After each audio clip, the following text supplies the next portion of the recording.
ክስተት ከፊያሜታ አምሃ።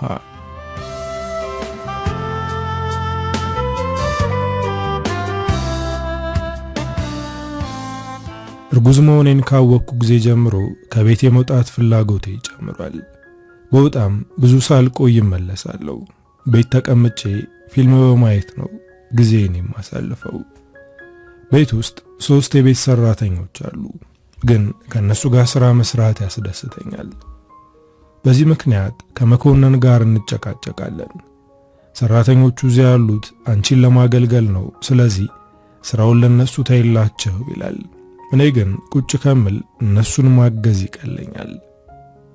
እኔ ኪችን ገብቼ እየሰራው ካገኘኝ መጀመሪያ የሚጮኸው እነሱ ላይ ስለሆነ ገና ወደ ኪችን ስገባ የምትፈልጊውን ንገሪንና እኛ እንሰራለን ብለው እንዳልሰራ ይከለክሉኛል። ጓደኛዬ ወይንሸት አንዳንዴ እየመጣች አብራኝ ጊዜ ታሳልፋለች። ከቅርብ ጊዜ ወዲህ ግን ብዙም እየመጣች አይደለም፣ ምክንያቱም ስራ በዝቶባታል። አሁን ሶፋ ላይ ቁጭ ብዬ ፊልም እየተመለከትኩ ነው። ብዙ ጊዜ የማየው የፍቅር ታሪክ ነው። የኔ የፍቅር ታሪክ የተወሳሰበ ታሪክ ነው። እጄን ሆዴ ላይ በመጫን ልጄ ሁሉም ነገር ይስተካከላል እያልኩኝ እያለ ወይንሸት ደወለች። በዚህ ሰዓት መደወሏ ግራ አጋብቶኛል። ስልኩን አንስቼ ምን ነው ወይንዬ በማለት ስጠይቃት ድምጿ እየተቆራረጠ አሁኑኑ ከዛ ቤት ውጪ መኮንን ሁሉንም ነገር አውቋል አለችኝ። በድንጋጤ ጽንሱ ተገላበጠ። የሚይዘው የምጨብጠው ጠፋብኝ። መኮንን ሁሉንም ነገር ካወቀ ከነ ልጄ ይገለኛል። ከላይ ሹራብ ለብሼ ሌላ ምንም ነገር ሳልይዝ ወጣው። ዘበኛው በዚህ ምሽት ወዴት ነው የምትሄጂው ብሎ ሲጠይቀኝ ምንም ነገር ሳልመልስለት ከግቢ ወጥቼ መሮጥ ጀመርኩ። ስለመሸ በጣም ያስፈራል። ወደ ቤተሰቦቼ ቤት እንዳልሄድ እዛ መሄዱ አይቀርም። ስለዚህ ወደ አበራ መሄድ ይሻለኛል። ግን ደግሞ ድንገት ወደ አበራ ቤት ቢመጣስ ብዬ ፈራው። ቀድሜ ልደውልለት ብዬ ስልኬን ለማውጣት ወደ ኪሴ ስገባ ስልክ አልያዝኩም። በዚህ ምሽት ስልክም ገንዘብም ሳልይዝ ጎዳና ላይ ነኝ። የሚሄድበትም የለኝም። የሚያስደውለኝ ሰው ባገኝ ለአበራ እደውልለታለሁ። በጨለማ ስራመድ ከኋላ 2 ወንዶች እየተከተሉኝ መሆኑን አስተዋልኩ። በፍርሃት ቶሎ መራመድ ጀመርኩ። እነሱም ፍጥነታቸውን ጨምረው እየተራመዱ ነው። ገንዘብ ያስኩ ስለሚመስላቸው ሊጎዱኝ ይችላሉ። ስለዚህ ከነዚህ ሰዎች ማምለጥ አለብኝ ብዬ እርምጃዬን ወደ ሩጫ ለወጥኩት። እነሱም እየሮጡ ተከተሉኝ። ብዙም ሳርቅ ደረሱብኝ። ከኛ ለማምለጥ ነው የምትሮጩ ብለው አፈጠጡብኝ። ሰውነቴ እየተንቀጠቀጠ ነው። አካባቢው ጭር ያለና ጨለማ ነው።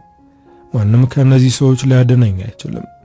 ምንም ያስኩት ነገር የለም፣ እባካችሁ ነፍሰ ጡር ስለሆንኩ እንዳትጎዱኝ ብዬ ተማጸንኳቸው። እነሱ ግን አልሰሙኝም። መፈተሽ ጀመሩ። ከርቀት 2 ሰዎች ሲመጡ ተመለከትኩ። እነዚህ ሰዎች ከፈጣሪ የተላኩ አዳኞቼ ናቸው ብዬ አሰብኩኝ።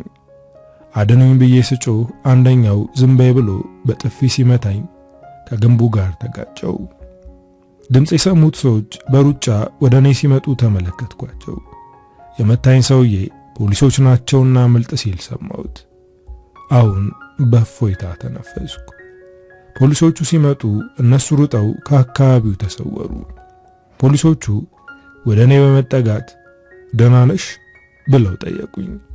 እኔም በድንጋጤ እየተንቀጠቀጥኩ ደህና መሆኔን ነገርኳቸው። በዚህ ሰዓት የት እየሄድሽ ነው? የምትሄጂበትን ንገሪንና እኛ እናደርስሻለን ብለው ጠየቁኝ። እኔ ግን የምሄድበት ስላልነበረኝ ራሴ ሄዳለሁ ብዬ መራመድ ጀመርኩ። ግን በውስጤ አንድ ነገር እየተመኘው ነበር። ማደሪያ ስለሌለኝ ምናልባት ሰዓት ላፊ ስትንቀሳቀሺ ተገኝተሻል ብለው ቢያስሩኝስ እያልኩ ነበር። ቀስ ብለው ከኋላ እየተከተሉኝ ነበር። የምራመደው በቀስታ ነው። ሁኔታዬ ደስ አላላቸውም። አንደኛው ፖሊስ አንዴ ቁሚ ብሎ አስቆመኝ። ሌላኛው ደግሞ መታወቂያ ጠየቀኝ። የፈራሁት ነገር መጣ። መታወቂያ ስላልያዝኩ እንዳይጠይቁኝ በውስጤ ስጸልይ ነበር። መታወቂያ ላስኩም ድንገት ነው ከቤት የወጣሁት ብዬ ተናገርኩ። ሁለቱም በጥርጣሬ አይን እየተመለከቱኝ ነው። ሌባ መስያቸው ነው ወይስ አሸባሪ? አሁን እኔ ምን ነው ወንጀለኛ የሚመስለው? ለነገሩ በዚህ ምክንያት ወደ ጣቢያ ወስዱኝ ይሆናል፣ እዛ አድራለሁ ብዬ ባስብም ምናልባት መኮንን ጣቢያ መሆኔን ቢሰማ የሚለው ነገር አስፈራኝ። መታወቂያ የጠየቀኝ ፖሊስ በደንብ ወደ እኔ ተጠግቶ እየተመለከተኝ ነው። የምትሄጂበት የለሽም? ከሆነ ሰው እያመለጥሽ ነው ብሎ ሲጠይቀኝ አይኖቼን ሰበር አድርጌ ከማንም እያመለጥኩ አይደለም፣ ቦርሳዬን ስለተዘረፍኩ ስልክና መታወቂያ የለኝም አልኩት። ከቻላችሁ ስልክ እንድደውል ተባበሩኝ ብዬ ጠየቅኩት። እሱም ስልኩን አውጥቶ ሊሰጠኝ ሲሞክር ጓደኛው ለማን እንደምትደውል በምን እናውቃለን፣ ቆይ አትስጣት ብሎ ከለከለው። ያለሁበት ድረስ መጥቶ ለሚወስደኝ ሰው ነው የምደውለው፣ እመኑኝ እኔ ሰላማዊ ሰው ነኝ አልኳቸው። ይህኔ ስልኩን ሰጠኝ። እኔም ላበራ ደወልኩ፣ ግን ስልኩ አይሰራም። ደጋግሜ ብደውልም እምቢ አለኝ። ስልኩ አይሰራም ብዬ መለስኩለት። መሄጃ ስለሌለሽ ለዛሬ ማታ የምታርፊበት ቦታ ወስድሻለሁ አለኝ። ከዚህ በፊት ባላቃቸውም የሕግ አካል ስለሆኑ አምኛቸዋለሁ። እሺ ማረፊያ እፈልጋለሁ አልኩኝ። አሁንም ጓደኛው ተቃወመ። የማታውቃትን ሴት ወደ ቤት መውሰድ ትክክል አይደለም፣ ወደ ጣቢያ እንውሰዳትና እዛ ትረፍ አለው። ነፍሰ ጡር ሴት እንዴት ነው ጣቢያ የምታድረው? እኔ ወደ ቤት ወስዳታለሁ፣ አንተ ወደ ጣቢያ ተመለስ ብሎ አዘዘው። አሁን አዛዥና ታዛዥ መሆናቸውን አወቅኩኝ። ጓደኛውን ወደ ጣቢያ እንደሄድ አድርጎ እኔን ወደ ቤቱ ወሰደኝ። ቤቱ 2 ክፍል ናት፣ ግን በጣም ጠባብ ነው። እኔ እንደዚህ አይነት ቤት ኑሬ አላውቅም። ተወልጄ ያደግኩት ባለ 2 ፎቅ ቤት ውስጥ ነው። ከመኮንን ጋር የምኖርበትም እንደዛው ባለ 2 ፎቅ ቤት ነው። ቤት እንደገባን የተሰራ ወጥ ስለነበር አሙቆ አቀረበልኝ። በጣም ስለራበኝ ሳልግደረደር ነበር ተቀብዬ መብላት የጀመርኩት። ስበላ በፈገግታ ይመለከተኛል። አበላሌ ምግብ አይቶ እንደማያቅ ሰው ስለነበር አፈርኩኝ። በጣም ረቦሻል ማለት ነው፣ ከራስ ጋር እየተሻማሽ እኮ ነው ብሎ ይበልጥ አሳፈረኝ። እርግዝና ቶሎ ቶሎ ያስርባል። በፊት እንደዚህ አልነበርኩም፣ አመጋገቤ ላይ ይጠነቀቅ ነበር በማለት ለመሸፈን ሞከርኩኝ። በጣም ይቅርታ፣ እንድትሸማቀቂ አይደለም የተናገርኩት፣ እንዲሁ ለቀልድ ነበር አለኝ። ካሌብ ይባላል። የዩኒቨርሲቲ መግቢያ ውጤት ሲቀርበት የፖሊስ ማሰልጠኛ ገባ። እናቱ ደሃ ብትሆንም እዚሁ ከተማ ውስጥ እየከፈለች ኮሌጅ እንደምታስተምረው ነግራው ነበር። እሱ ግን እናቱ የሰው ልብስ እያጠበች በምታገኘው ገንዘብ መማር አልፈለገም። ማሰልጠኛ ገብቶ የፖሊስ ስልጠና ወስዶ ቀጥታ ወደ ስራ ገባ። ግን ስራውን እንደጀመረ አካባቢ እናቱ አረፈች። ይሄ ለሱ ከባድና አሳዛኙ ክስተት ነበር። በዚህ ወቅት ከጎኑ የነበረው ጓደኛው አንዱዓለም ነው። ከአንዱዓለም ጋር የተዋወቁት እዛው ማሰልጠኛ ውስጥ ነበር። አንዱዓለም ከልጅነቱ ጀምሮ ፖሊስ የመሆን ፍላጎት ነበረው። ቤተሰቦቹ ደግሞ ዩኒቨርሲቲ ገብቶ ሌላ ትምህርት እንዲያጠና ይፈልጋሉ። አንዱዓለም ቤተሰቦቹን ሳያዳምጥ የልጅነት ህልሙን ለማሳካት የፖሊስ ማሰልጠኛ ገባ። ከካሌብ ጋር በመተዋወቁ ደስተኛ ነው። በጣም ደስ የሚልና የሚያስቀና ጓደኝነት ነው ያላቸው። የሰጠኝን ምግብ በልቼ ስጨርስ እንቅልፍ አለኝ።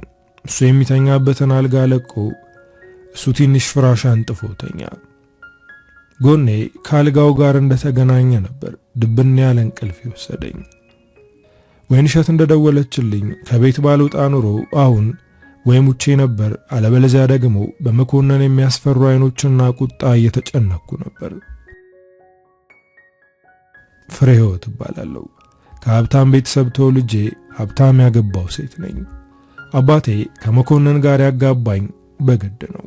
መኮንን ማለት ትንሽ ስልጣን፣ ብዙ ገንዘብ ያለው ጨካኝና ኃይለኛ ወንድ ነው። ለማንም ርህራሄና ሐዘኔታ የለውም። ከሱ ጸባይ ጋር የሚገጥም ሰው የለም። መኮንን ለሰው ፍቅርና ሐዘኔታ ባይኖረውም እኔን ግን ይወደኛል። እኔ ደግሞ እሱን መውደድ አልቻልኩም። በእርግጥ እንዴት ጨካኝ ሰው ልትወጂ ትችላለሽ ልትሉኝ ትችላላችሁ። ግን ደግሞ ለኔ ያለው እንክብካቤ እንደወደው ያደርግ ነበር። ከቤተሰቦቼ ትዕዛዝ ላለመውጣት ይሁን ወይም ፈርቼ ባላውቅም ብቻ መኮንንን ሳላፈቅረውና ሳልወደው ነው ያገባሁት። መኮንን አበራ የሚባል ረዳት አለው።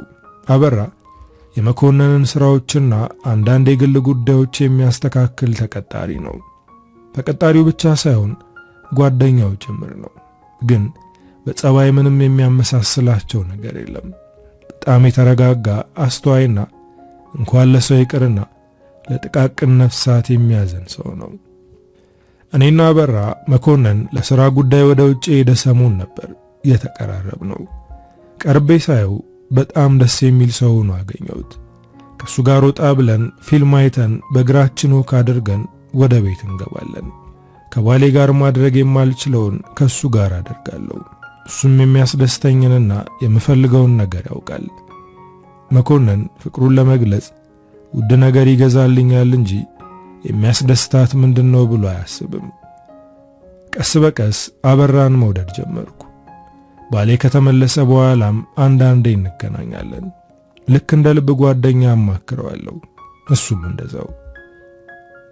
አግብቶ መፍታቱንና አሁን ላይ ሕይወቱ ውስጥ ሴት እንደሌለች ነገረኝ። ትዳሩ መፍረሱ ያሳዝናል። ነገር ግን አሁን ነፃ መሆኑ ደስ አሰኝቶኛል። ጓደኛዬ ወይንሸት ይሄ ግንኙነት አልጣማትም። ካበራ እንድርቅ በጣም ታስጠነቀቀኛለች። ባልሽ ሰይጣን እንደሆነ ያወቅሽ እንደዚህ አይነት አደገኛ ነገር ውስጥ አትግቢ ስትለኝ፣ እኔ ደግሞ በንግግሯ ቀልድባታለሁ። አንቺ ወደ ህይወትሽ የሚመጡ ወንዶችን ያባረርሽ እኔ ሁለት ወንድ በመያዜ ቀናሽ እንዴ ስላት ትበሳጫለች። አንቺ ቀልድን ያሹ ግን ይሄ ነገር ህይወትሽን ያሳጣሻል ብላ ታስጠነቅቀኛለች። የምትናገረው ነገር እውነት ነው፣ ግን ደግሞ አበራን ወድጄዋለሁ። አበራም ከኔ ፍቅር ይዞታል። በቃላት ከመናገሩ በፊት በአይኖቹ ነበር ያወቅኩበት። ከጎኑ ስቀመጥም አይኖቹን ጨፍኖ ጠረኔን ወደ አፍንጫው ይስባል። አንድ ቀን እንደዛ ሲያደርግ ወደሱ ጠጋ ብዬ እንደዚህ ስታሸት ባሌ ካየህ አንገትህን የሚቆርጥ አልኩት። ደንግጦ ወደ መኮንን ዞሮ ተመለከተ። መኮንን ፊቱን ወደ በሩ አዙሮ ስልክ እያወራ ነው። የምናወራውንም እየሰማ አይደለም። ድንጋጤውን ሳይ ሳቅ አፈነኝ። እንደዚህ የምትፈራው ከሆነ ከኔ መራቅ አለብህ ብዬ ጠቀስኩት። እሱም ፈገግ ብሎ እርግጠኛ ያላልሆንኩበት ነገር ዋጋ መክፈል ውጤቱ ከባድ ነው ብዬ አስቤ ነው እንጂ እርግጠኛ ከሆንኩ የሚመጣውን ለመቀበል ዝግጁ ነኝ አለ። ይህ ማለት ያንቺ ስሜት ላይ እርግጠኛ አይደለሁም ማለቱ ነው። እርግጠኛ ከሆነ ከመኮንን ጋር ለመጋፈጥ ዝግጁ መሆኑን እየነገረኝ ነው። ሁለታችንም ልብ ውስጥ ፍቅርና መፈላለግ አለ። ከጥቂት ጊዜ በኋላ ይህንን መፈላለግ ተነጋግረን በድብቅ ግንኙነት ጀመርን። ይህንን ስናደርግ ትክክል የሆነ ነገር እያደረግኩ ነው ማለት አይደለም። ባሌ መጥፎም ሆነ ጥሩ በትዳር ላይ ይህንን ማድረግ አልነበረብኝም። ግን ባበራ ፍቅር ወድቄያለሁ። እሱም እንደዛው። መኮንን ይህንን ያወቀ ቀን ሁለታችንንም ነው የሚያጠፋን አልኩት። አበራ ግን እንደኔ አልፈራም። የምናደርገው ነገር ትክክል አይደለም፣ ግን ደግሞ ፍቅር ነው። እኛ ፈልገን ያመጣነው ነገር አይደለም። ጥቂት ጊዜ ነው። አትፍሪ፣ ነገሮችን አስተካክለን ከሀገር እንወጣለን አለኝ። ይሄ ቅዱ ለሁለታችንም መልካም ነገር ነው። ነገር ግን መኮንን ያለውበት ድረስ መጥቶ ሁለታችንንም ከምድረ ገጽ ያጠፋናል። ፍርሃት በውስጤ ቢነግስም ካበራ መራቅ አልቻልኩም። እንደውም ሌላ ከባድ ነገር ተፈጠረ። እርጉዝ መሆኔን አወቅኩኝ። ካበራ እንደሆነ እርግጠኛ ነኝ፣ ግን መኮንን የሱ ልጅ እንደሆነ ነው የሚያውቀው። በማርገዜ እሱም ሆነ ቤተሰቦቼ ደስተኞች ናቸው። ወይንሸት ማርገዜን ስነግራት እፎ ያለች። ከዚህ በኋላ አበራን ትተያዋለሽ፣ ሕይወትሽም አደጋ ላይ አይወድቅም ስትለኝ ያረገዝኩት ልጅ ያበራ መሆኑን ነገርኳት። በጣም ነበር የደነገጠችው። ወይንሸትን ምንም የምደብቃት ነገር የለም፣ ሁሉንም ነገር እነግራታለሁ። መሞት ፈልገሻል ማለት ነው ብላ ጮኸችብኝ። እኔ ግን ለሁሉም ነገር እቅድ እንዳወጣው ነገርኳት። ልጁ እስከሚወለድ አበራ ወደ ውጭ የምንወጣበትን ፕሮሰስ ይጨርሳል። ከዛ ልጃችንን ይዘን እንጠፋለን አልኳት። አሁን ፊቷ ላይ መረጋጋት አየው። መኮንንን ጥለሹ ልጠፊ ነው አለችኝ። ውሃ እየተጎነጨች። አነጋገሯ ለመኮንን እንዳዘነች አይነት ስለሆነ ምን ነው አዘንሽለት እንዴ ብዬ መሳቅ ጀመርኩኝ። መኮንን በጣም ይወድሻል፣ ላንቺ ምንም ነገር ያደርጋል። በዛ ላይ ከሀብትና ከስልጣን ውጪ ቤተሰብ የለውም። ብቸኛው ሆኖ ነው ያደገው። አንቺን ሲያገኝ ግን ብቸኝነቱ የሚቀረፍ መስሎት ነበር። ከአንቺ ጋር ትልቅ ቤተሰብ መገንባት ፈልጎ ነበር አለችኝ። አነጋገሯ ሐዘኔታን ያዘለ ነበር። ዛሬ እንዴት ነው ለሱ ተቆርቋሪ ሆነሻል? እኔ እንጂ እሱ እኮ አይደለም ጓደኛሽ። በያሳዝኖሽ የነገርኩሽን ሁሉ እንዳትነግሪው አልኳት። ወይንሸት እንዳለችው መኮንን በእርግዝናዬ በጣም ደስተኛ ነው። አሁን ትልቅ ቤተሰብ ይኖረኛል፣ በጣም አመሰግናለሁ ብሎ አጥብቆ አቀፈኝ። ማርገዜን ምክንያት አድርጎ ብዙ ውድ የሆኑ ስጦታዎችን ሰጥቶኛል። እኔ ግን እሱ ከሚሰጠኝ ውድ ስጦታ በላይ አበራ የሚያየኝ ፍቅር አስተያየት ይበልጥብኛል። ልጄ ሌላ ሰው አባቴ ብሎ እንዲጠራ አልፈልግም። በአስቸኳይ ከዚህ እንጠፋለን በማለት ተስፋ ሰጠኝ። በዚህ መንገድ እያለው ነበር ወይንሸት ደውላ መኮንን ሁሉንም ነገር እንዳወቀ የነገረችኝ። ማን እንደነገረው አላውቅም። ምናልባት ወይንሸት ነግራው ይሆን? ግን ወይንሸት የልቤ ሰው ናት። እኔን የሚጎዳ ነገር አታደርግም። ግን ሁሉን ነገር ማወቁን እሷ እንዴት ሰማች? ይሄ ውስጤ ላይ የሚጉላላ ጥያቄ ነው። አሁን ከቤት ጠፍቼ መንገድ ላይ ያገኘሁት ፖሊስ ቤት ውስጥ ነኝ። ነገ ምን እንደሚፈጠር አላውቅም። አሁን ግን እስከምጠግብ በልቼ ተኝቻለሁ። ጠዋት የነቃሁት በምግብ ሽታ ነበር። ካሌብ ቁርስ እየሰራ ነው። ካልጋ ተነስቼ ወደሱ ሄድኩኝ። እንዴት አደር ካልኩት እሱም ፈገግ ብሎ እንዴት አደርሽ፣ አልጋው ተመቸሽ ብሎ ጠየቀኝ። ፈገግታው ያምራል። ማታ ደንግጬና ፈርቼ ይሁን ወይም ጨለማ ስለነበር ማስተዋል አልቻልኩም ነበር። ካሌብ ሸበላ ወንድ ነው። አዎ በጣም ተመችቶኛል፣ አመሰግናለሁ አልኩት። ከዚህ በላይ የሱ ሸክም መሆን የለብኝም። በቃ ልሂድ ብዬ ስነሳ ተቆጣኝ። ቁርስ የምሰራው እኮ አብረን እንድንበላ ነው እንጂማ እኔ እኮ ብዙ ጊዜ ቤት ውስጥ አልሰራም፣ ከጓደኛዬ አንዱ ዓለም ጋር ውጪ ነው የምንመገበው ብሎ እንድቆይ ያደረገኝ። በካሌብ ስልክ ወደ አበራ ደወልኩ። ትላንት ማታ ስልኩ አይሰራም ነበር፣ ዛሬ ግን ሰራልኝ። ትንሽ እንደጠራ ነበር ያነሳው። አበራ፣ ፍሬ ነኝ አልኩት። ፍሬ የት ነሽ? በጣም ተጨንቄ ነበር እኮ ሲለኝ እንባ ተናነቀኝ። በጣም ፈርቻለሁ፣ እባክህ ከዚህ ፍርሃት አውጣኝ አልኩት። ይህንን ስናገር ካሌብ በጥርጣሬ ነበር የሚመለከተኝ። አበራም አሁን ያለሽበት ቦታ መኮንን የማያገኝሽ ከሆነ ለተወሰነ ቀን እዛው ቆይ፣ ከዛ ነገሮችን አስተካክዬ መጥቼ ወስድሻለሁ አለኝ። አሁን ይባስ ግራ ገባኝ። እዚህ ሰው ቤት እንዴት ነው የምቀመጠው? ሌላ አማራጭ መፈለግ አለብኝ ብዬ ማሰብ ጀመርኩ። ስልኩን እንደዘጋው ካሌብ አይኖቼን በጥልቀት እየተመለከተ ከማን የምታመልጩ ብሎ ጠየቀኝ። የሆነውን ብነግረው ይታዘበኛል፣ ወይም ደግሞ የገንዘብ ሰው ከሆነ የኔን ማንነት አጣርቶ ከመኮንን ጋር በገንዘብ ይደራደር ይሆናል ብዬ ፈራው። የውሸት ታሪክ ፈጥሬ ነገርኩት። ባሌ ባለስልጣንና የገንዘብ ሰው ነው፣ ግን ለኔ ጥሩ አይደለም። በሆነ ባልሆነው ይደበድበኛል፣ ከሰው ጋር ካየኝ ይቀናል።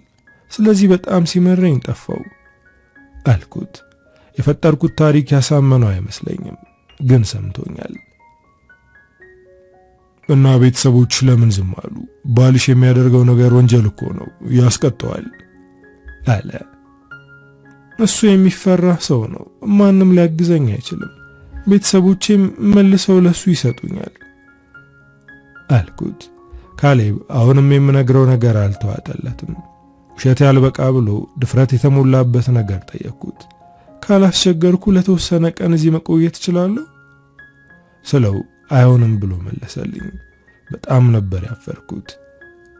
እሺ ላደረክልኝ ነገር አመሰግናለሁ ብዬ ለወጣ ወደ በሩ ሳመራ ለምን ትደበቂያለሽ? ነው ወይስ የሚያስደብቅሽ ወንጀል ሰርተሻል? በማለት የምርመራ ጥያቄ ጠየቀኝ። ወንጀል ብሰራ ኑሮ የፖሊስ ቤት የመደበቅ ድፍረት አይኖረኝም ነበር አልኩት። እሱም ከተቀመጠበት ተነስቶ ወደኔ መጣ። ለወንጀለኛ አስተማማኝ መደበቂያ እኮ አሳዳጁ ቤት መደበቅ ነው። ይህንን አታቂም እንዴ? አለ። እና ለምርመራ ወደ ፖሊስ ጣቢያ ልትወስደኝ ነው ብዬ ስጠይቀው ፈገግ ብሎ ወንጀለኛ ካልሆንሽ ለተወሰነ ጊዜ እዚህ መቆየት ትችያለሽ በማለት እንድቆይ ፈቀደልኝ። ካሌብ በእምነት ቤቱን ፈቅዶልኛል። እሱ ላይ ምንም አይነት መጥፎ ነገር እንዲፈጠር አልፈልግም። መኮንን እዚህ መሆኔን ከደረሰበት ምናልባት ካሌብንም ይጎዳ ይሆናል። ስለዚህ መጠንቀቅ አለብኝ። እሱ ወደ ሥራ ሲሄድ እኔ ብቻዬን ቤት ውስጥ ተቀመጥኩ። ቴሌቪዥን ማየት ሰለቸኝ። ከዚህ በፊት ቢሰለቸኝም አማራጭ ስላልነበረኝ እቀመጣለሁ። አሁን ግን የፈለግኩትን ማድረግ እችላለሁ። ወጣ ብዬ ወክል አድርግ ብዬ አሰብኩ። ግን ደግሞ መኮንን ቢያገኘኝስ ብዬ ፈራው። ሌላ ሐሳብ መጣልኝ። ተነስቼ ቤቱን ማስተካከል ጀመርኩ። ካሌብ ለቤቱ ጥንቁቅ ቢሆንም አንዳንድ የሚስተካከሉና የሚጸዱ ነገሮች ነበሩ። ያንን ማስተካከል ጀመርኩ። ያልታጠቡ ልብሶችን አጠብኩኝ። ከልጅነቴ ጀምሮ በሰራተኛ ባድግም የመስራት ፍላጎት ስለነበረኝ ስራ ላይ ጎበዝ ነኝ። ቤቱን አስተካክዬ ልብሶቹን አጥቤ ስጨርስ ቡና ቀራርቤ መጠበቅ ጀመርኩ። ካሌብ ወደ ቤት ሲገባ አደነገጠ። እንደዚህ አልጠበቀም ነበር። በር ላይ ቆሞ ቤቱን ባይኑ እየቃኘ ነበር። ቤቴን ሕይወት ዘራሽበት እኮ በማለት መገረሙን ገለጸልኝ። ደስ ስላለው ደስ ብሎኛል። የሰራሁትን ምግብ አቅርቤ አብረን መብላት ጀመርን። የመጣው እኔን ይዞኝ ወጥቶ ምግብ በልተን እንድንመለስ ነበር። ግን እኔ ቤት ውስጥ የነበረውን ሰርቼ ጠበቅኩት። ምን ነው ገረመህ? ቤት ውስጥ ሴት ገብታ አታውቅም እንዴ ብዬ ጠየቅኩት። እሱም የጠቀለለውን ምግብ ከጎረሰ በኋላ ገብታ ታውቃለች፣ ግን እንደዚህ አሳምረው አታውቅም። እንደውም እዚህ መሆኔን አትፈልገውም። እስከ መቼ ነው እንደዚህ አይነት ቤት ውስጥ የምትኖረው ብላ ቤቴን ታጣጥልብኛለች በማለት ብሶቱን ነገረኝ። ካነጋገሩ እንደተረዳሁት አሁን የሚላት ሴት ጋር ደስተኛ እንዳልሆነ ነው። ፍቅረኛ ናት ብዬ ጠየቅኩት። እሱም በረጅሙ ተንፍሶ ነበረች፣ አሁን ግን ተለያይተናል ብሎ ነገረኝ። መለያየቱን ይንገረኝ እንጂ አሁንም እንደሚያፈቅራት በግልጽ ያስታውቅበታል። ስሟ ማን ነው ብዬ ጠየቅኩት። ስለ ፍቅረኛው ማወቅ ፈልጌያለሁ። እንዲሁም የተለያዩበትን ምክንያት ጠየቅኩት። ሄርሜላ እንዳንቺ ችግር አይታ የማታውቅ ቀበጥ ሀብታም ልጅ ናት ሲለኝ ንግግሩን አልተስማማውበትም። ምክንያቱም እኔ ሀብታም ልጅ ልሁን እንጂ ቀበጥ አይደለሁም። በእርግጥ በጣም ልዩነት አላችሁ ብሎ ንግግሩን አስተካከለ። ሄርሜላ ቀብጣ ያደገች ሴት ናት። ከካሌብ ፍቅር ቢይዛትም ድሃ ስለሆነ ከሱ ጋር የመቀጠል ፍላጎቷ ይቀንሳል። ዘርፈህም ይሁን ሰርተህ ሀብታም መሆን አለብህ፣ በዚህ የምትቀጥል ከሆነ አብሬ የመሆን እድላችን ዝቅተኛ ነው ትለዋለች። እሱ ደግሞ ከሀብት በላይ ደስታንና ሰላምን ያስቀድማል። ሰርቶ በሚያገኘው ገንዘብ ደስተኛ መሆን እንደሚችሉ ደጋግሞ ይነግራታል። ሄርሜላ ካሌብን በማይሆን ምክንያት ተጣላችሁ። እሱን ለመራቅና ለመጥላት እየሞከረች ነው። እሱም ለመጨረሻ ጊዜ ይነግሯታል። በጣም ወድሻለሁ፣ እኔ አሁን የምኖረው ህይወት ተመችቶኛል። ምናልባት ደግሞ ነገ ምን መፈጠር እንደሚችል አናውቅም። ሳልዘርፍ ወይም ሳላጭበረብር ሀብት ወደኛ ሊመጣ ይችላል። እባክሽ አትሂጂ ሲላት ድሃ በህልሙ ቅቤ ባይጠጣ ንጣት ይገለው ነበር ብላ ተረተችበት። ከሱ ጋር በባዶ ተስፋ መኖር እንደማትፈልግ ነገረችው። ከዛ ቀን በኋላ ተገናኝተው አያውቁም፣ ግን ደግሞ ለደቂቃ እንኳን ረስቷት አያውቅም። ካሌብ እሷ እንደምትለው መለወጥ ይፈልጋል፣ ግን ደግሞ እሱ ከድሃ ቤተሰብ ነው የወጣው። ውርስም ሆነ ቅርስ የለውም። ሰርቶ ለማምጣት ደግሞ ቀላል አይደለም። እሷ እንደምታስበው ባንድ አይገኝም። መዝረፍ ወይም ማጭበርበር የሚባለውን ነገር አያስበውም። ሄርሜላ ቤቱን አስተካክላ እንደዚህ ቡና ፍልታ ልትጠብቀኝ ይቅርና እዚህ ቤት ለደቂቃ መቆየት አትፈልግም አለ። ምናልባት ጸጽቷት ልትመለስ ትችላለች ስለው ተስፋ በቆረጠ አንደበት አትመለስም ብሎ መለሰልኝ። ፍቅር ምንድነው ብዬ ራሴን ጠየቅኩኝ። መጠየቅ ብቻ አልነበረም፣ ራሴን ከሄርሜላ ጋር አነጻጸርኩት። ሄርሜላ ካሌብን ብታፈቅረውም ገንዘብ ስለሌለው ጥላው ሄደች። ከካሌብ ፍቅር በላይ ሀብትን መርጣለች። እኔ ደግሞ ከመኮንን በላይ አበራን መረጥኩ። አበራና መኮንን በምንም አይነት መንገድ አይገናኙም። ሀብትና ምቾት ብፈልግ ኑሮ ከመኮንን ጋር መኖር እቀጥል ነበር። ግን እኔ የምፈልገው ሀብት ሳይሆን ፍቅር፣ ነፃነትና ቀለል ያለ ህይወት ነው። አበራን አስታወስኩት። እንደ ባልሽ ውድ የሆነ ቤት ውስጥ ባላኖርሽም፣ ለልደትሽ ቅንጡ መኪና ባልሰጥሽም፣ የሚያምሩ ጌጣጌጦች ባልገዛልሽም፣ ልቤን ግን ያንቺ ነው ይለኛል። እኔ ቅንጡ የሆነ ነገር ሳይሆን የሚያስጨንቀኝ ፍቅር ነው የምፈልገው። ከካሌብ ጋር መኖር ከጀመርኩ ቀናቶች አለፉ። አበራም አልደወለም። መደወል ስለፈለኩ ካሌብ ስልክ እንዲያውሳኝ ጠየቅኩት። የነገርኩትን ታሪክ አላመነም። መዋሸቴን ያውቃል፣ ግን እውነቱን ንገሪኝ ብሎ አላስጨነቀኝም። ስልክ እንዲያስደውለኝ ስጠይቀው ለማን እንደምደውል ሳይጠይቀኝ ነበር የሰጠኝ። ለአበራ ደወልኩለት። ስልኩን አነሳው። ሁለታችንም የናፍቆትን ባያነባን ሰላም ተባባልን። በአሁኑ በደንብ አወራን።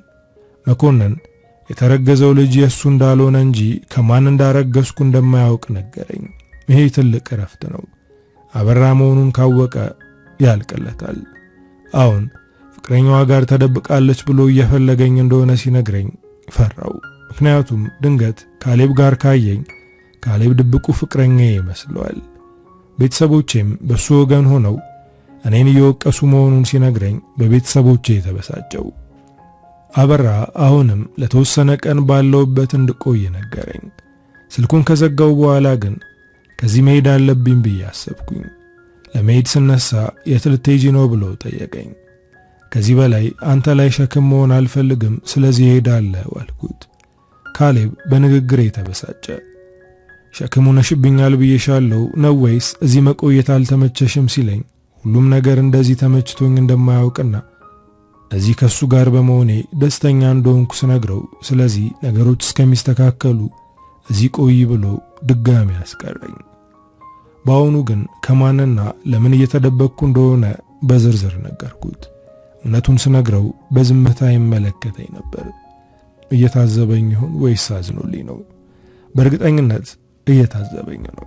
ምን አይነት ሴት ናት? እንዴት ባሏ ላይ ትማግጥበታለች ብሎ በውስጡ እያንቋሸሸኝ ነው። ያደረኩት ነገር ጥሩ እንዳልሆነ አውቃለሁ፣ ግን ምንም ማድረግ አልቻልኩም። ካበራ ፍቅር ይዞኛል ስለው እጁን እጄ ላይ ጣል አድርጎ ፍቅር እንኳን ትዳርን ሀገርን ያፈርሳል። በፍቅር ምክንያት ብዙ ክደቶች ተፈጽመዋል። ብዙ ትዳር ፈርሷል። ብዙ መስዋዕትነትም ተከፍሏል። በፍቅር ምክንያት ያልሆነ ነገር የለም። ስለዚህ ፍቅርን የሚያቅሰው አንቺን ሊወቅስሽ አይችልም ሲለኝ ትንሽ ተረጋጋው።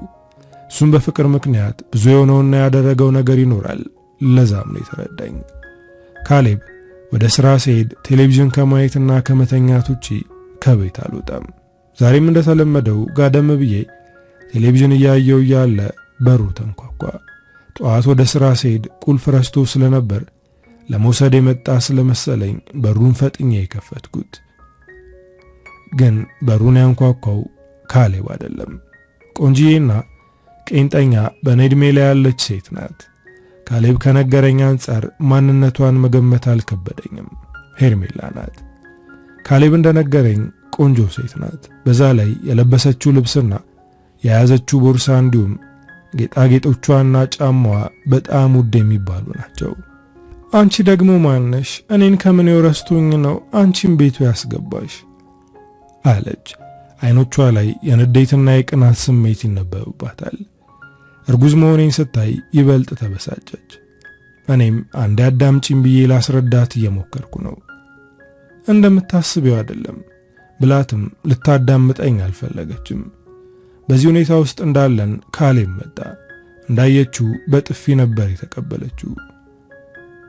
እኔን አፈቅርሻለሁ ስትለኝ ኖር ከውሸት ነበር ማለት ነው? በአጭር ጊዜ ውስጥ እኔን ረስተህ ሚስት አግብተህ አባት ልትሆን ነው አለችው። ቅናት አይኖቿ ውስጥ እንደ ሰዓት ይንቦገቦጋል። እሱም ለተናገረችው ነገር ምንም አይነት ማስተባበያ አልሰጣትም። እንደውም የመሰላት ነገር እውነት እንደሆነ ነገራት። እኔ እኮ ባጣ ቆይኝ አይደለሁም፣ ስትፈልጊ ትመጫለሽ፣ ሲደብርሽ ትሄጃለሽ። ይሄ ነገር ሰልችቶኛል። አሁን ሁሉም ነገር እንዳበቃ እያየሽ ነው። አግብቻለሁ፣ በቅርቡም አባት ሆናለሁ ሲላት ደነገጥኩ። እሷን ለማራቅ ውሸት ዋሸ። እንደማያው ከሆነ ሁለቱም ይዋደዳሉ፣ ግን በመካከላቸው ያለውን ችግር መፍታት አልቻሉም። ከዚህ በኋላ ተመልሼ ወደ አንተ ከመጣው ሙቻለሁ ማለት ነው ብላ ትታው ሄደች። ለምንድን ነው ዋሻት? ከምትዋሻት ይልቅ ሁለታችሁም ተረጋግታችሁ ችግራችሁን ብትፈቱ ጥሩ ነበር። እንደማየው ከሆነ ሁለታችሁም ልብ ውስጥ ፍቅር አለ ስለው ተበሳጨ። እኔ ልብ ውስጥ ለሷ የሚሆን ቅንጣት ታክል ፍቅር የለም፣ ከነጭራሹ ረስቻታለሁ አለ። በጣም ስለተበሳጨ ከዚህ በላይ ምንም ነገር መናገር አልፈለኩም። ወደ ቤት የመጣው ቁልፍ ለመውሰድ ቢሆንም አሁን ግን ወደ ሥራ መመለስ አልፈለገም። መተኛትን መርጦ አልጋ ውስጥ ገብቶ ተኛ። እንዲረጋጋና ከድብርቱ እንዲወጣ ለማናገር ወደ አልጋው አመራው። ካሌብ እንቅልፍ አልወሰደውም ነበር። አሁንም እየተብሰለሰለ ነው። አልጋ ውስጥ ገብተ በብርድ ልብስ ብትሸፈንም ከፍቅር ማምለጥ አትችልም። ስለዚህ ከመሸሽ ይልቅ ፊት ለፊት ተጋፈጠው ብዬ ለመምከር ሞከርኩኝ። ከዚህ በኋላ የምጋፈጠው ፍቅር የለም፣ ከውስጥ ያውጥቸዋለሁ አለኝ። ካሌብ ደክሞታል። ሲተነስና ወደ ሥራ ሂድ ወይም ከጓደኞች ጋር ተዝናና፣ ብቻ ከዚህ ስሜት የሚያስወጣን ነገር አድርግ አልኩት። እዚህ ከአንቺ ጋር ብቆይ ይሻለኛል አለ። እውነት ለመናገር ይሄንን ሲለኝ ደንግጫለሁ። ምክንያቱም የተናገረበት አንደበት ለዛ የተለየ ነው።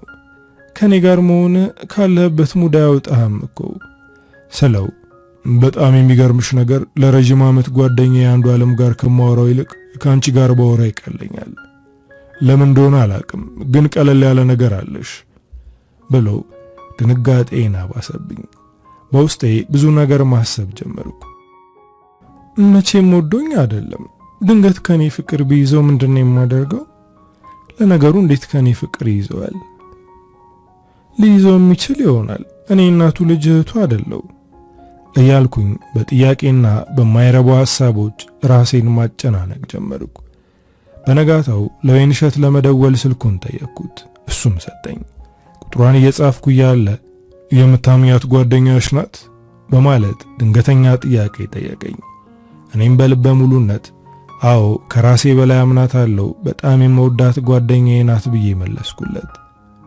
ዓለማችን ላይ ከ50% በላይ ሰዎች በሚያምኗቸው ጓደኞቻቸው ክደት ይፈጸምባቸዋል፣ ስለዚህ ተጠንቀቂ አለ። እኔ ግን ከማንም በላይ ወይንዬን አምናታለሁ። እሷ የልብ ጓደኛዬ፣ ሚስጥረኛዬ ናት። ደወልኩላት። ስታነሳው በጣም ደስ አለኝ። እሷም ድምጼን ስትሰማ ደስ ብሏታል። በጣም ተጨንቃ እንደነበር ነገረችኝ። አሁን የት እንዳለው ስትጠይቀኝ ዞር ብዬ ካሌብን ተመለከትኩት።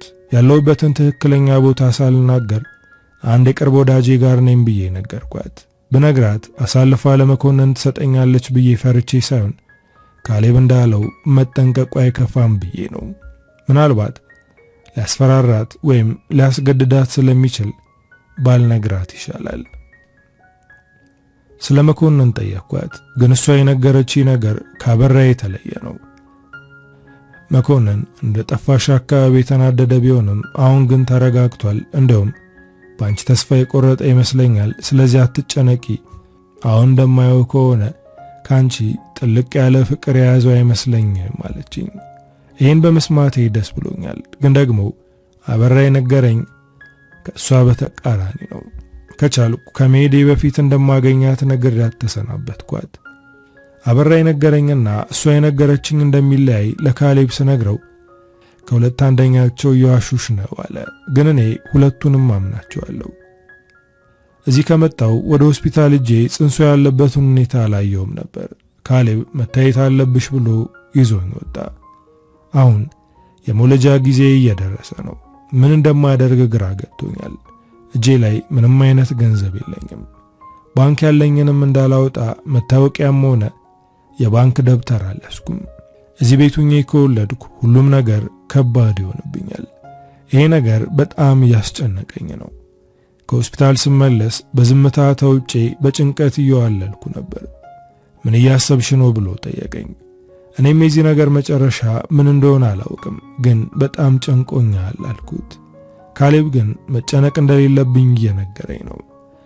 እስከ መቼ ከሱ ጋር እንደምኖር አላውቅም። እኔ እኮ እህቱ ወይም የቅርብ ዘመድ ሚስቱም አይደለሁም። እኔን የመንከባከብ ግዴታ የለበትም።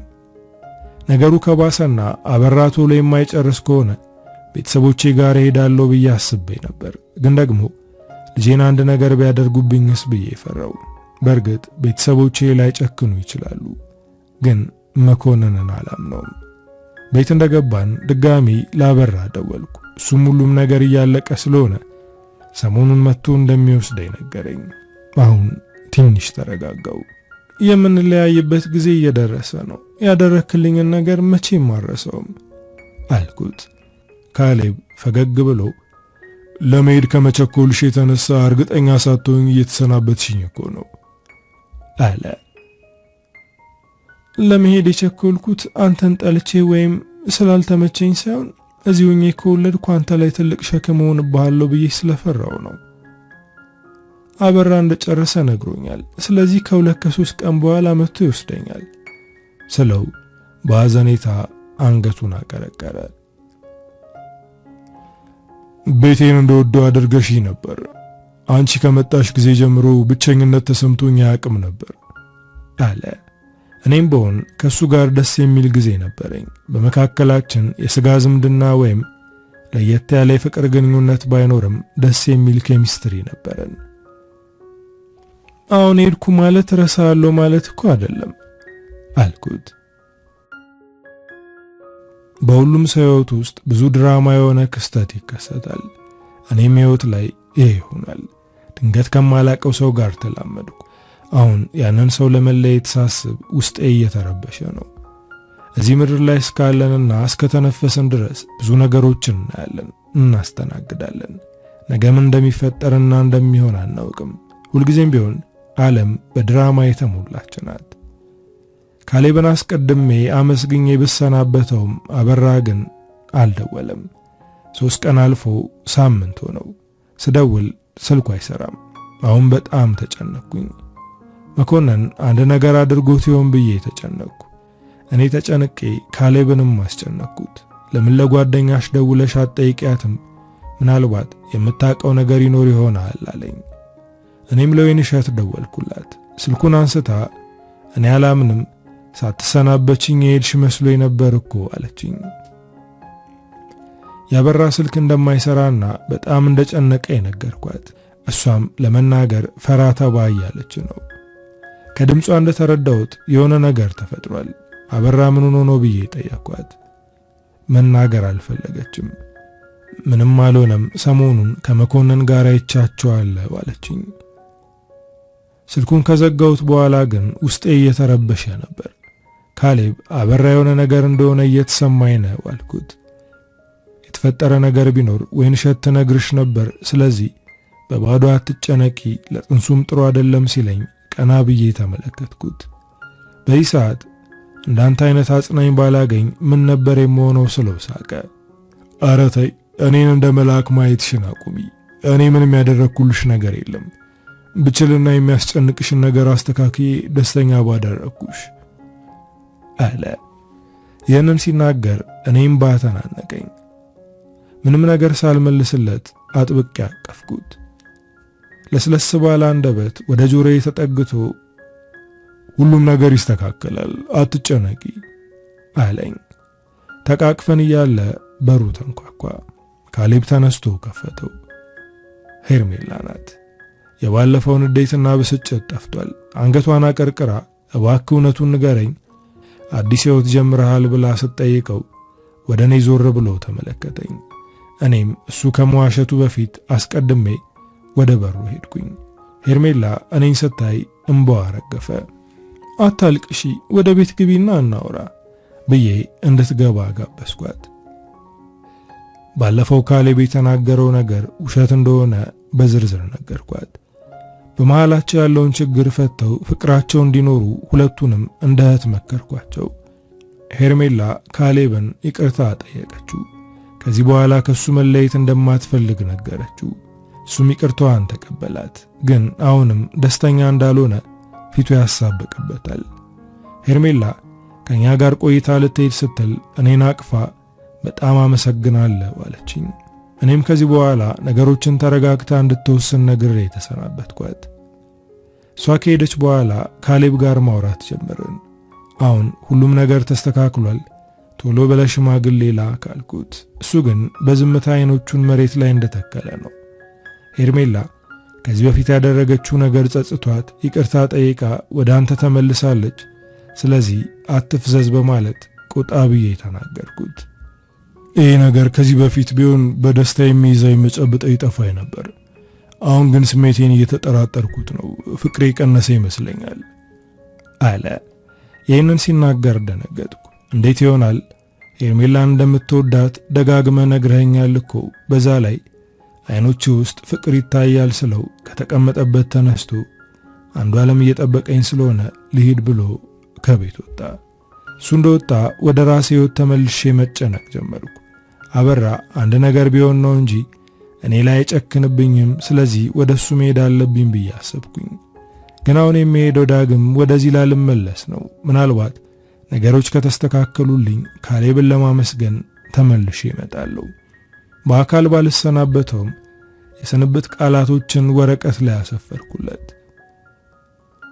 በዚህ መንገድ ባልሰናበት ደስ ይለኝ ነበር፣ ግን ግዴታ መሄድ ስላለብኝ ነው። ላደረክልኝ ነገር በሙሉ ከልብ አመሰግናለሁ። ሁሉም ነገር ተስተካክሎ እንደምንገናኝ እርግጠኛ ነኝ። ካሌብዬ፣ አንተን ያገናኘኝ ፈጣሪ የተመሰገነ ይሁን። ደግሞ ከሄርሜላ ጋር ያለህን ነገር በቶሎ አስተካክል የሚል የስንብት ደብዳቤ አስቀምጬለት ሄድኩኝ። ከቤት ስወጣ እያለቀስኩ ነበር። አሁን ቀጥታ ወደ አበራ ቤት እሄዳለሁ። መኮንን እዛ ቢኖርም ግድ የለኝም። ቀጥታ ወደ አበራ ቤት አመራው። የአበራ ቤት ኮንዶሚኒየም ነው። በደንብ አውቀዋለሁ። እዚህ ቤት በተደጋጋሚ መጥቻለሁ። በድብቅ እየመጣው ደስ የሚል የፍቅር ጊዜ አሳልፍ ነበር። በሩን ለማንኳኳት አየር ሳብኩኝ። አይኖቼን ጨፍኜ መኮንን እንዳይኖር ተመኘው። በሩን አንኳኳው። ለመክፈት ስለዘገየብኝ ደግሜ አንኳኳው። ወዲያው በሩ ተከፈተ። በሩን የከፈተው አበራ ሳይሆን ሌላ ሰው ነው። ሰውየው አጠር ያለ ጎልማሳ ነው። ዘመዱ ነው ወይስ ጓደኛው? አበራ ደግሞ ዘመድም ሆነ የዚህ አይነት ጓደኛ የለውም። ያበራ ቤት አይደለም እንዴ በማለት ጠየቅኩት። ሰውየውም ነበር፣ አሁን ግን የኔ ቤት ነው ብሎ መለሰልኝ። የተናገረው ነገር ግራ አጋባኝ። አልገባኝም። አሁን ያንተ ቤት ነው ስለው አዎ አለኝ። ውስጤ በፍርሃት መራድ ጀመረ። እንዴት ያንተ ሊሆን ቻለ ብዬ የፖሊስ የሚመስል ጥያቄ ጠየቅኩት። ከካሌብ የለመድኩት አንድ ነገር ቢኖር እንደ መርማሪ አጥብቄና በጥርጣሬ አይን እየተመለከትኩ መጠየቅ ነው። ሰውየውም ጥያቄ አበሳጨው መሰል ቆጣ ብሎ መለሰልኝ። የኔ ናት፣ አበራ ወደ ውጭ ከመሄዱ በፊት ሽጦት ነው ሄደው አለኝ። ድንጋጤ መላ ሰውነቴን ወረረኝ። ተሳስተ ይሆናል፣ አበራ ገና አልሄደም፣ ከኔ ጋር ነው የምንሄደው ስለው እኔ እንደሄደ ነው የማውቀው ብሎ በሩን ፊቴ ላይ ጠርቅሞ ዘጋው። ለተወሰነ ደቂቃ እዛው በር ስር ቁጭ አልኩኝ። ራሴን ማረጋጋት አለብኝ። በዚህ ሁኔታዬ መራመድ አልችልም። የሰማሁት ነገር የተሳሳተ ነው፣ እሱ ገና ፕሮሰሱን አልጨረሰም እያልኩ ለራሴ እየነገርኩት ነው። ከዛ ወጥቼ ወደ ቤተሰቦቼ ቤት አመራው። ያሉኝን ይበሉኝ ብዬ ውስጤን አዘጋጅቼዋለሁ። ዘበኛው ሲያየኝ ደነገጠ። ወዲያው ድምፁን ከፍ አድርጎ ጋሽዬ፣ እትዬ እልል በሉ፣ ፍርዬ ተመልሳ መጥታለች አለ። እናቴ በፍጥነት ከቤት ስትወጣ አየኋት። ሳያት እምባዬን ለቀኩት። እንደ ሕፃን እማዬ ብዬ ጮኬ ማልቀስ ጀመርኩ። እናቴ ወደ እኔ መታ አቀፈችኝ። ምን አድርጌ ነው እንደዚህ የቀጣሽኝ? በስቃይ ልሞት ነበር እኮ አለችኝ። እናቴ እንደዚህ ትቀበለኛለች ብዬ አላሰብኩም ነበር። ሰራተኞቹንም ሰላም አልኳቸው። ወደ ቤት ስገባ አባዬ ሶፋ ላይ ተቀምጦ ቴሌቪዥን እየተመለከተ ነው። መምጣቴን አውቋል፣ ግን ለያየኝ እንኳን ፍቃደኛ አይደለም። ይህን ያክል ጊዜ ድምፅሽን ስላጠፋሽ አባትሽ ተናዶብሻል አለችኝ እናቴ። በመጥፋቴ ነው ወይስ መኮንን ላይ ባደረኩት ነገር ነው ብዬ በውስጤ ራሴን ጠየቅኩት። ወደ አባትሽ ሂጂና ይቅርታ ጠይቂው፣ ስለናፈቀ ቶሎ ይቅር ይልሻል ብላ በጆሮዬ አንሾካሾከችልኝ። እኔም በፍርሃት ወደ እሱ ሄድኩኝ። ተንበርክኬ ጉልበቱ ላይ ልደፋ ስል ተነሺ፣ እርጉዝ መሆንሽን ረሳሽው እንዴ ብሎ ተቆጣኝ። እኔም ቀና ብዬ ተመለከትኩት። አባቴ እኔን ላለማየት ቴሌቪዥኑ ላይ አፍጥጧል። አባዬ ላደረኩት ነገር ይቅር በለኝ አልኩት። አባቴ ከመኮንን ጋር ጥሩ ወዳጅ ነበር። እኔ ያደረኩት ነገር እንዳበሳጨው እርግጠኛ ነኝ። ይቅር ባይለኝም እረዳዋለሁ። ምንም ጥፋት ብታጠፊ ከቤተሰብሽ መደበቅ ትክክል ነው ብሎ በቁጣ አንባረቀብኝ። በድንጋጤ ተሸማቀቅኩ። ያጠፋሽው ነገር ከባድ ነው፣ ግን ደግሞ እኛ ቤተሰቦችሽ ነን፣ ወደኛ መምጣት ነበረብሽ ሲለኝ ማልቀስ ጀመርኩ። አባቴ በሰራውት ነገር ይቆጣል ወይም ለመኮንን አሳልፎ ይሰጠኛል ብዬ ፈርቼ ነበር። እሱ ግን እኔ እኮ አባትሽ ነኝ፣ እንዴት እንደዛ አደርጋለሁ ሲለኝ እቅፉ ውስጥ ገብቼ ስቅስቅ ብዬ አለቀስኩኝ። መኮንን ምንም ያክል አቅም ቢኖረውም ወዳጃችን ቢሆንም ካንቺ ከልጃችን አይበልጥም አለኝ። ቤተሰቦቼ እንደዚህ እንደሚቀበሉኝ ባውቅ ኖሮ ካሌብ ላይ ሸክም አልሆንበትም ነበር። ከቤተሰቦቼ ጋር ይቅር ተባባልኩኝ። ስላበራ ለማወቅ ስለፈለኩ ለወይንሸት ደወልኩላት። እሷም ስልኳን አታነሳም። እናቴ ኪችን ውስጥ ስራ እየሰራች ነበር። ወደ እሷ በመሄድ እማዬ ስላበራ የሰማሽው ነገር የለም በማለት ጠየኳት። እሷም ስራዋን መስራቷን ቀጥላለች። ልጄ አሁን ስለ ሌላ ሰው ከማሰብ ይልቅ ስለ ራስሽና ስለ ልጅሽ ተጨነቂ ብላ መለሰችልኝ። እሷ እንደማትነግረኝ ሲገባኝ በቃ ወደ ወይንሸት ልሂድ ስላት እናቴ በቁጣ አንባረቀችብኝ። ወደዛች ሴት ቤት እንዳትሄጂ አለችኝ። ከእናቴ ሁኔታና ንግግር የተረዳሁት ነገር ቢኖር ወይንሸት ጥፋቱ ማጥፋቷን ነው። እማዬ ወይንሸት እኮ የረጅም ዓመት ጓደኛዬ ናት። ስለኔ ሁሉንም ነገር ታውቃለች። አንቺስ ተወጃት አልነበር እንዴ ስላት የምትከትፈውን ሽንኩርት አስቀምጣ ወደ እኔ ተጠጋች። እኔማ ለልጄ እውነተኛ ጓደኛ መስላኝ ስለነበር እወዳት ነበር፣ ግን እውነተኛ ሴት አይደለችም።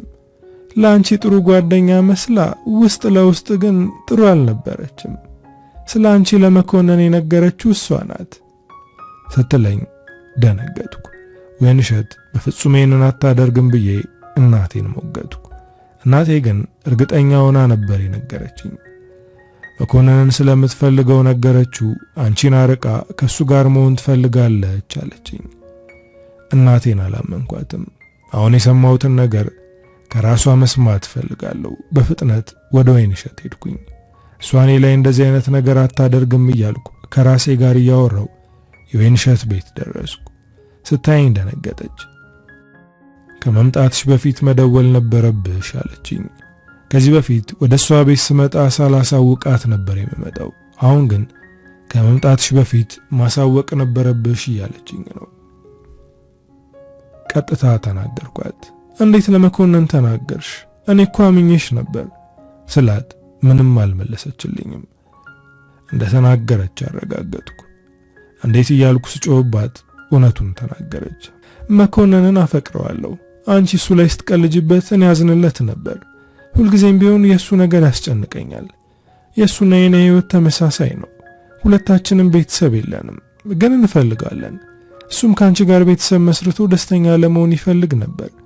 አንቺ ግን ያንን እድል አልሰጠሽውም። ይባስ ብለሽ ቀለድሽበት።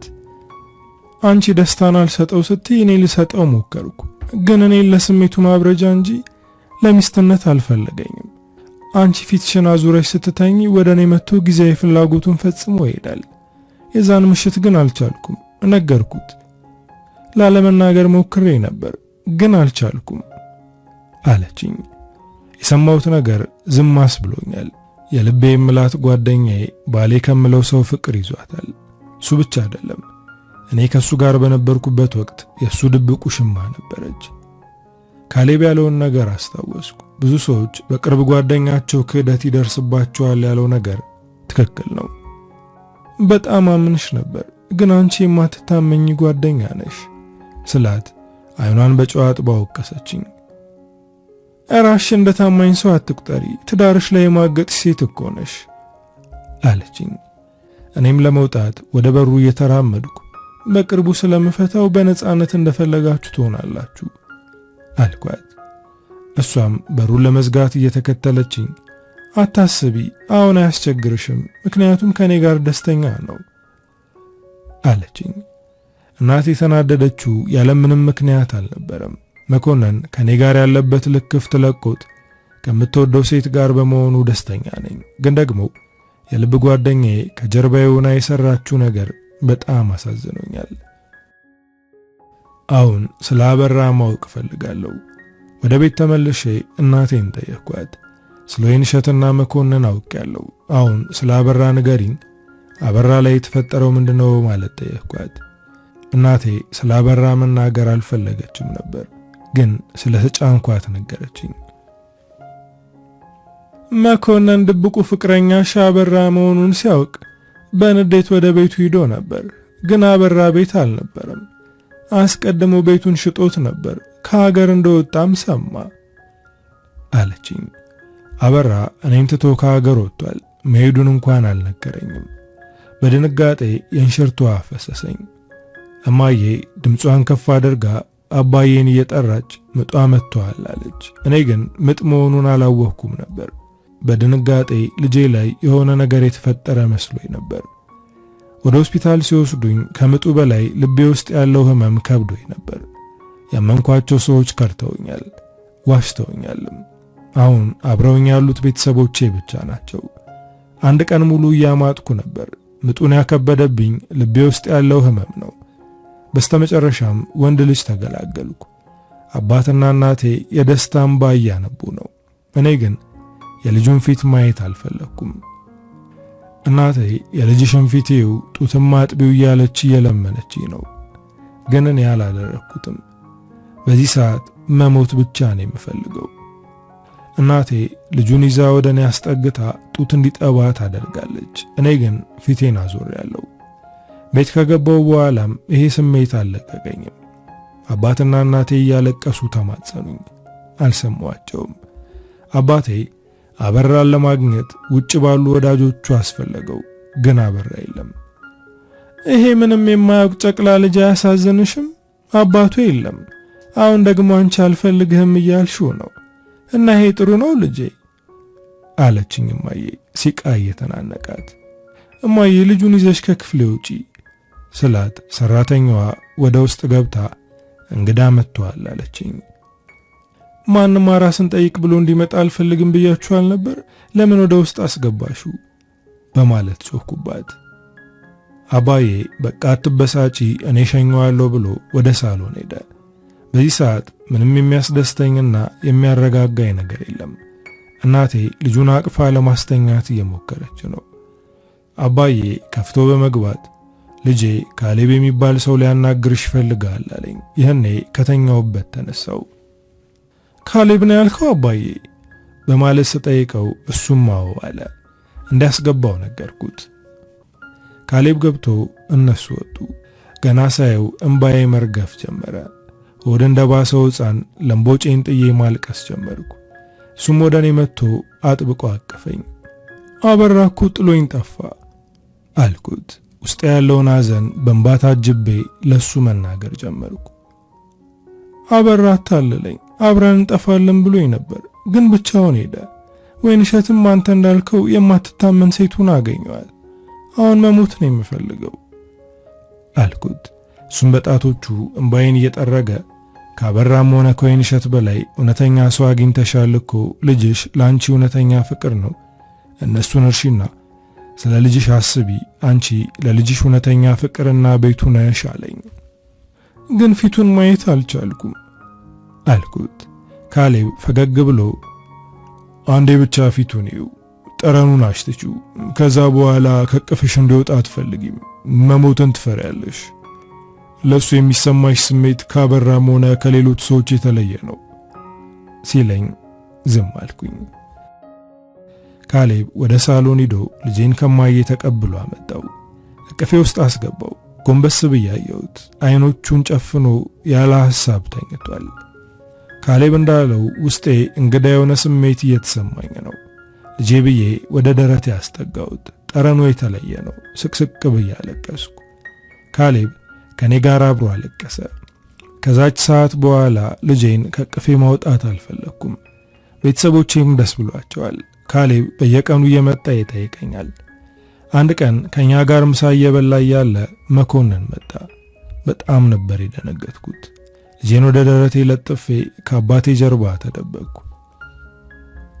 አባዬ በተረጋጋ አነጋገር እንኳን ደህና መጣህ፣ በሰላም ነው፣ ምን እግር ጣለ ሲለው መኮንን እኔን ተመለከተ።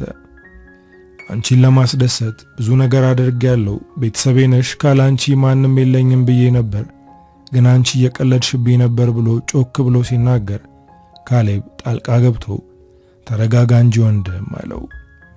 መኮንን ተበሳጨ። አንተ ደግሞ ማን ብሎ ጠየቀው። በሁለቱ መካከል ጸብ እንዳይፈጠር አባዬ ጣልቃ ገባ። የመጣህበትን ተናገርና ከቤት ይውጣ አለው። አባዬ መኮንንን እንደዚህ ሲናገረው ለመጀመሪያ ጊዜ ነው። መኮንንም ራሱን አረጋግቶ አሁን የመጣሁት እንደ በፊቱ አንቺን ለመከተል አይደለም፣ ፍቺ እንደምፈልግ ልነግርሽ ነው የመጣሁት፣ አሁን ላይ ባለኝ ፍቅር ህይወቴ ደስተኛ ነኝ ብሎ ከቤት ወጣ። ካሌብ ለኔ ብሎ እንደ ብረት መዝጊያ ከፊት ለፊቴ ቆመ። ከኛ ጋር ቆይቶ ከሄደ በኋላ እማዬና አባዬ ስለሱ መጠየቅ ጀመሩ። ከሱ ጋር ያለኝን ነገር ለማጣራት በጥያቄ እያጣደፉኝ ነው። ምን እያሰቡ እንደሆነ ስለገባኝ የምታስቡት ነገር የማይሆን ነው፣ ካሌብ በጣም የሚወዳት ፍቅረኛ አለችው አልኳቸው። እውነትም ካሌብን ለኔ ተመኝተውት ነበር። ፍቅረኛ አለችው ብዬ ስነግራቸው ፊታቸው ተለወጠ። ግን ቢሆንም ካሌብ ወደ ቤት ሲመጣ ለየት ያለ እንክብካቤ ያደርጉለታል። ከሄርሜላ ጋር ያለውን ነገር ማወቅ ስለፈለኩ ምን ላይ እንደደረሱ ጠየቅኩት። ሽማግሌ ላክ፣ የሰርጉ ቀን ተቆረጠ በማለት ጠየቅኩት። እኔና ሄርሜላ ከተለያየን ቆይተናል፣ እሷም አዲስ ህይወት ጀምራለች ሲለኝ ደነገጥኩ። ያኔ እኔ እሱ ቤት እያለው ታርቀው ነበር። አሁን ግን ተለያይተው እሷ ሌላ ህይወት እንደጀመረች እየነገረኝ ነው። ለምን? እንዴት እንደዛ ሆነ አልኩት። እኔ ከሷ ጋር መቀጠል አልፈለኩም፣ ምክንያቱም ከሷ ጋር የያዘኝ ፍቅር ትክክለኛ እንዳልሆነ ተረድቻለሁ ብሎ የሚያስደነግጥ ነገር ነገረኝ። ሄርሜላ ጋር እንደሚዋደዱ ነበር የማውቀው፣ ግን ለሷ ፍቅር እንደሌለው እየነገረኝ ነው። ግን እኮ አሁንም አይኖቹ ውስጥ ፍቅር እንዳለ እየተመለከትኩ ነው አልኩት። እሱም በረጅሙ አየር ስቦ ወደ ውስጡ አስገባ። ምናልባት የምትመለከችው ፍቅር ለሷ ሳይሆን ለሌላ ሴት ይሆናል ብሎ መለሰልኝ። ምን እያለ ነው አልኩኝ በውስጤ። ይህንን ርዕስ ከዚህ በላይ መቀጠል አልፈለኩም፣ ግን እሱ ከሄደ በኋላ ሳስብበት ነበር። ካሌብ ይሄንን ያለው ለምንድን ነው? ደግሞ ሳይኑ ላይ የሚታየው ፍቅር ለሄርሜላ ካልሆነ ለማን ይሆናል ብዬ እያሰብኩ ነው። ግን ከጥቂት ቀናት በኋላ ያቺ ሴት ማን እንደሆነች አወቅኩ። ካሌብ ከኔ ፍቅር እንደያዘው ነገረኝ። ይህንን በነገረኝ ሰዓት ድንጋጤ ውስጥ ስለነበርኩ ምላሼን አልነገርኩትም ነበር። ግን ከቀናት በኋላ ምላሽ ሰጠሁት። እኔም ካሌብን ወድጄዋለሁ። ከመጀመሪያው እስካሁን ችግሬን የተካፈለኝ ብቸኛውና እውነተኛው ሰው እሱ ነው። ስለዚህ ከሱ ጋር እድሜ ልኬን ለመኖር ፈቃደኛ ሆንኩኝ። ከመኮንን ጋር ፍቺ እንደፈጸምኩ ካሌብ ሳይውል ሳያደር ሽማግሌ ላከ። በዚህ ደስተኛ ነኝ። ወይንሸትና መኮንንም አብረው እየኖሩ እንደሆነ ሰማው። አበራም ላገባ እንደሆነ ሲሰማ ደወለልኝ። አልጮኩበትም። ባደረገው ነገር ባዝንም ይቅር ብየዋለሁ። ጥሎኝ ሄደው መኮንንን ፈርቶ እንደሆነና አሁን ግን እንደቆጨው ነገረኝ። ሁሉም የሆነው ለበጎ ነው። አሁን ባለኝ ህይወት ደስተኛ ነኝ። ልጅህን በፈለክበት ጊዜ መተህ ማየት ትችላለህ አልኩት። ከልባችን ከምናምናቸውና አብረውን ከኖሩ ሰዎች በላይ ድንገት የመጡ ሰዎች ታማኙ ነው እናገኛቸዋለን። ካሌብ የህይወት ያስደሳች ክስተት ነው። ከሱ ጋር በጣም ደስተኛ ነኝ። አበቃው። ከፊያሜታ አምሃ።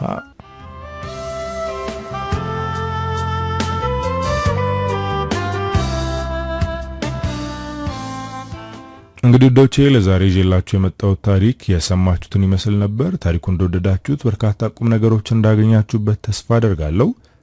በቀጣይ በሌላ ስራ እስክንገናኝ ሀገራችንን ሰላም ያደርግልን። ቻው።